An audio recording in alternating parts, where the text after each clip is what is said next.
tudo bem? Bom dia, boa tarde, boa noite, porque eu não sei que hora você vai estar assistindo esse vídeo. Então o tema de hoje é matriz SWOT. Nós vamos falar sobre essa tal de matriz SWOT ou matriz fofa. Falando SWOT ou fofa, é importante que vocês tenham sempre em mente que eu tô falando exatamente da mesma matriz. Uma eu tô usando as primeiras letras dela em inglês e uma eu tô usando as primeiras letras dela em português.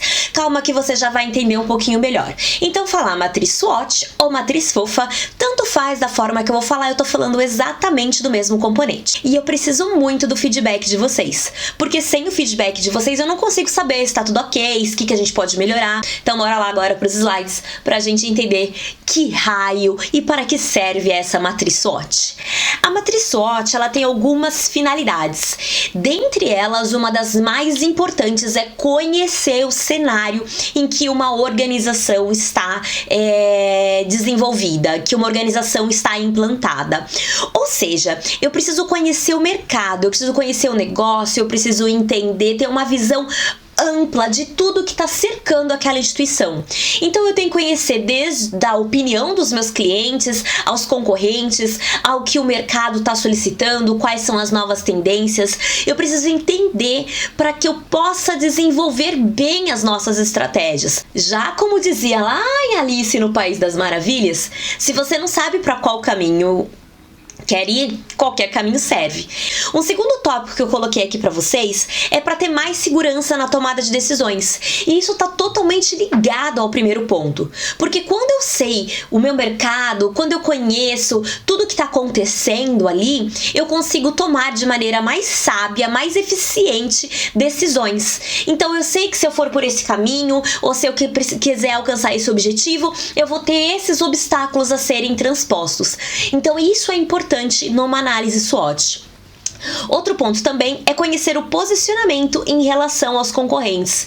Por quê? Porque eu tenho que entender o que os meus concorrentes estão fazendo, qual é a ideia dos meus concorrentes, qual é a perspectiva. Se um concorrente está mudando o seu posicionamento, se ele está mudando a estratégia dessa organização, eu posso muito bem analisar o porquê que ele está mudando dessa estratégia. Se eu vou adotar uma estratégia parecida com isso, ou se eu vou permanecer na estratégia em que eu já deixei pré-definida, isso vai depender muito de todas as análises que eu fiz. E por fim, eu coloquei que ela deve ser aplicada após a determinação da missão e objetivos da organização. Já falei para vocês, se a gente não sabe qual caminho seguir, qualquer caminho serve.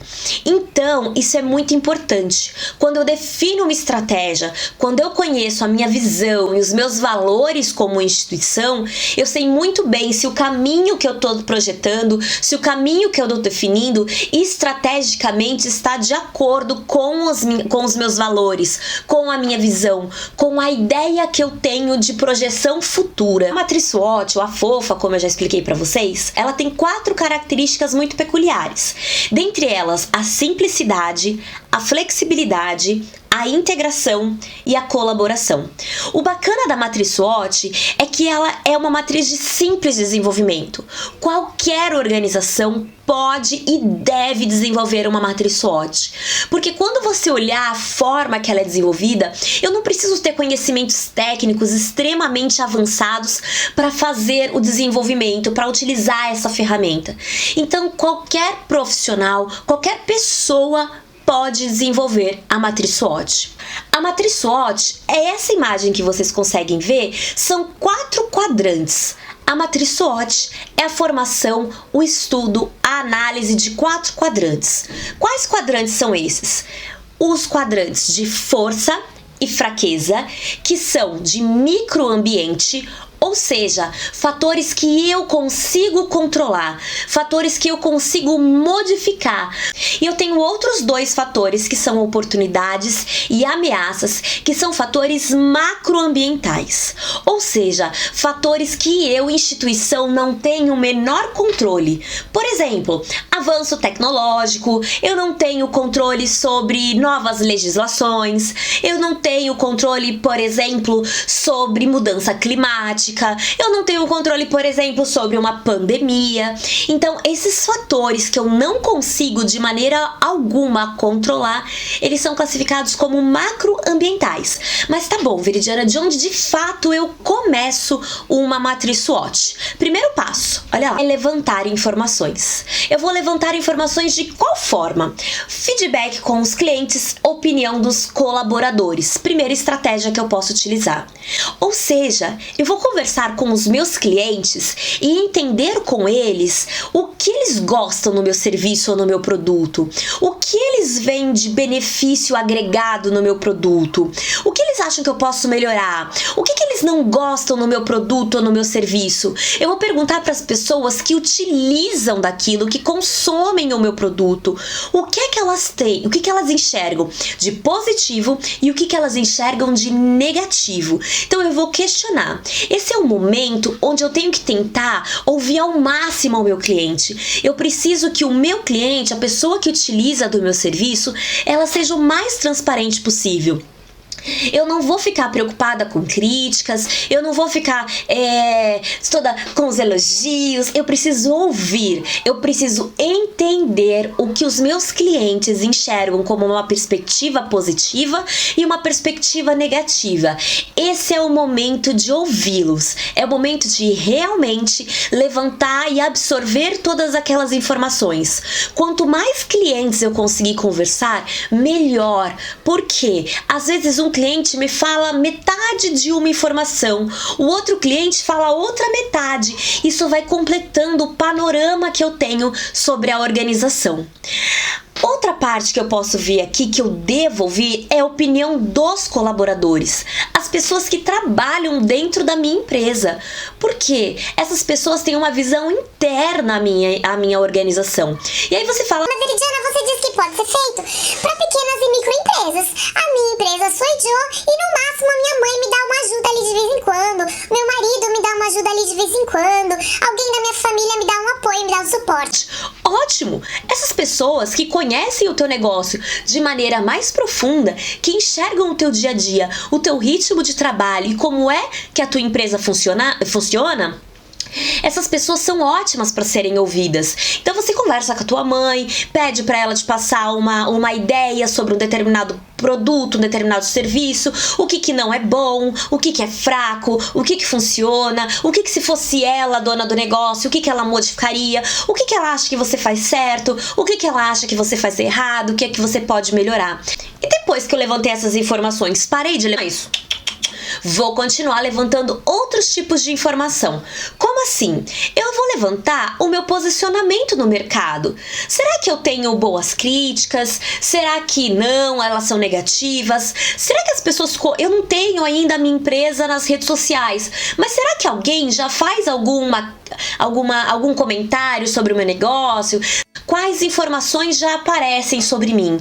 Como está o meu posicionamento no mercado? Como é que as pessoas estão enxergando esse posicionamento? Tem alguma notícia? Tem alguma informação? Tem alguma crítica? Tem algum elogio? Alguma coisa que eu não tenha visto ainda? E outra coisa, os meus concorrentes. Em resumo, como é que eles estão atuando neste mercado? Eu tô muito para trás, eu tô à frente. O que eu tenho de positivo e o que eu tenho de negativo? Daí, eu vou para um terceiro passo, que é uma análise do ambiente externo. Essa análise do ambiente externo, eu vou fazer basicamente duas pesquisas. Pesquisas de jornal, opinião de especialistas, tendências, ou seja, quais as tendências de mercado estão vindo para minha área. Será que eu tô pronta para aproveitar essas oportunidades? Quais são as tendências? O que os especialistas falam sobre o meu negócio? Eu tenho que usar um produto novo? Ou eu tenho que implantar um novo tipo de serviço? O que é que os especialistas estão colocando? O que será de futuro da minha área? Como é que eu posso trabalhar esse tipo de ação, esse tipo de proposta, tá? E por fim, uma análise competitiva dos concorrentes, mas sim como eles vão impactar o meu negócio. Como é que esses clientes eles podem vir a impactar o meu negócio? Então antes eu analisei o que eles estavam fazendo. Agora eu vou analisar como é que eles vão impactar o meu negócio. O que é que vai acontecer, tá? Tá bom. E aí, fiz isso. Agora, vamos ver como é que funciona na prática uma matriz SWOT? Porque a teoria é sempre mais tranquila. Aí quando a gente coloca na prática, parece que o negócio embola na cabeça, mas vamos desembolar. Então eu criei a empresa aqui do seu João. A empresa do seu João é chamada de Sandubex. Por que o seu João decidiu montar a Sandubex? Ele trabalhou durante alguns anos numa empresa, e aí ele foi desligado da instituição, ele foi mandado embora da instituição, e ele sempre fez sanduíches, ele sempre fez hambúrgueres maravilhosos para a família. A família sempre diz que o melhor lanche era o do tio João. O tio João sempre fez os lanches mais gostosos, todo mundo só fez elogio pro tio João. E aí, ele adorava fazer sanduíche, e ele falou que ele ia apostar neste momento. Então ele abriu lá a Sandubex na garagem da casa dele. Então ele fez lá um esquema, ele puxou uma pia pra garagem, colocou uma geladeira, tem uma chapa, e é a partir de lá que ele tá fazendo o lanche dele. Então beleza. Aí agora ele fez esses passos que eu indiquei anteriormente. O seu João, primeira coisa que ele fez foi falar com os clientes e foi falar com o pessoal lá da família que tá enxergando a situação dele. Ele encontrou o seguinte: primeira força, todo mundo falou que o lanche dele é maravilhoso, que por ser uma receita caseira, ele faz o próprio hambúrguer, ele que assa o pãozinho, que aquele lanche é maravilhoso. Aquele lanche é único e é o que dá todo sabor especial.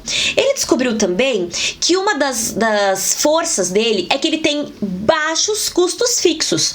Por quê? Porque ele tá na garagem da casa dele. Então, a água, a luz, o telefone, ele tá usando tudo ali da casa. Então, ele não paga aluguel porque ele tá na própria casa. Então, ele colocou dos pontos positivos é que eu tenho baixos custos fixos. Outro ponto que ele deixou aqui claro foi o estreito relacionamento com os clientes. Os clientes falaram pra ele: "Nossa, sabe o que eu gosto aqui, João? É que, eu ligo pra você, quando eu ligo você já sabe até a minha voz, você já me conhece, já sabe o lanche que eu gosto."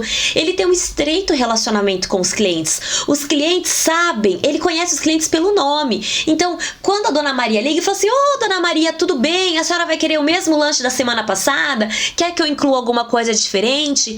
Aliás, como ele tá com a Sandubex dentro da garagem de casa, e ele morou durante anos no mesmo bairro, ele estudou na escola do bairro, então ele conhece quase todo mundo ali da comunidade dele, do bairro onde ele mora. Ele conheceu as pessoas desde a infância, então ele conhece todo mundo, ele conhece o gosto das pessoas, ele viu as pessoas casando, tendo filhos, montando família, então ele conhece todo mundo ali perto, e isso é um diferencial muito grande. As pessoas para ele não são números, as pessoas têm história, as pessoas têm desejos, necessidades, têm gostos particulares do Sandubex. O que ele encontrou como fraqueza? Uma das fraquezas dele é, por exemplo, uma cozinha mal equipada. Por quê? Às vezes um cliente ou outro fez uma reclamação: "Nossa, o seu hambúrguer é maravilhoso, mas quando chegou aqui ele não estava muito bem, sei lá, frito." Vou colocar um exemplo, tá, gente? Por quê? Ele pensou: eu não tenho uma chapa tão potente para deixar o hambúrguer no ponto que eu gostaria, ou demora muito a entrega do meu lanche porque os produtos que eu tenho aqui, os equipamentos que eu tenho aqui, eles não são suficientes para dar conta da demanda, ou ele não pode comprar uma grande quantidade ou ele pode fazer, né, porque ele não pode fazer uma quantidade grande de hambúrgueres e congelar, porque ele divide com o freezer da família. Veridiana, por que isso é uma fraqueza e não uma ameaça? É uma fraqueza porque ele pode controlar isso, ok? Ele colocou também que uma das fraquezas é o ponto de venda fora de grande circulação. Como a gente abre muitos negócios no bairro, a gente tem a ideia de que o nosso ponto é sempre muito mal localizado, porque como eu não estou nas grandes avenidas, como eu não tenho um grande movimento na minha rua, eu coloco que o meu ponto é mal localizado. Se eu tivesse em uma avenida, eu poderia vender muito mais. Isso pode ser que seja uma realidade, mas a gente também pode fazer isso com uma mudança de utilização de redes sociais, mas que daqui a pouco a gente vai conversar. O que ele achou como oportunidades? Como oportunidades, ele descobriu que tinha algumas pessoas que já falavam bem do Sandobex na internet, mas nem anúncio ele fazia. E essas pessoas já tinham escrito alguma coisa sobre a Sandobex, que foi o melhor lanche que já comeu, o mais caseiro, o mais gostoso, que o João é super simpático, que o atendimento dele é maravilhoso, e ele nunca nem fez uma estratégia digital para colocar o lanche dele lá. E uma ótima oportunidade se ele fizesse anúncio do lanche dele nas redes sociais, e isso vai converter cada vez mais positivamente, mais elogios, mais pessoas vão conhecer o Sandobex do seu João. E ele colocou também uma oportunidade maravilhosa, que são aniversários e eventos corporativos. Se ele tem um relacionamento tão bom com as pessoas, ele já conhece aquelas pessoas, provavelmente são amigas dele no Facebook, no Instagram, então ele tem contato em datas de aniversário, e ele também pode ali nas empresas nas pequenas empresas ali da região onde ele mora, e também oferecer um serviço de evento corporativo. Ameaça, a gente sempre enxerga a entrada de um novo concorrente. Contudo, entretanto, todavia, nós temos que analisar que nem sempre a entrada de um novo concorrente é realmente uma ameaça. Eu tenho que verificar muito bem essa estratégia. Você já pensou se um cabeleireiro, por exemplo, enlouquecesse porque tem um novo concorrente toda vez que abrisse um novo salão de beleza perto dele? Então a gente não pode levar muito ao pé da letra, ferrenhamente, que a entrada de novo concorrente é uma ameaça. Pode vir a se tornar uma ameaça se eu simplesmente falar não vou olhar pra nada, não tô ligando pra nada e acabou. Tá? Colocamos também aqui como uma mudança na legislação. Se de repente lá baixa uma legislação e fala que o seu José não pode mais ter a Sandobex na garagem de casa, acabou, não pode mais isso, não pode mais aquilo, mudou a legislação e o seu João não tem controle sobre essa mudança. Coloquei aqui também queda na economia, e eu já coloquei pandemia junto, porque antes, de verdade, nós não imaginávamos em colocar uma pandemia dentro de uma matriz SWOT, porque ainda era algo muito difícil da nossa ideia, da nossa visão, sabe? Uma pandemia não era real, né? Então agora a gente já coloca sim, por exemplo, uma ameaça pode ser uma pandemia.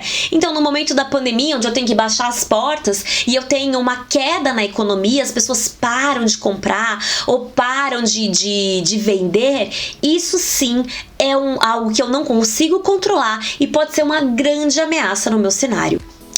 O que nós fazemos depois dessa análise SWOT? O importante é você não parar ali.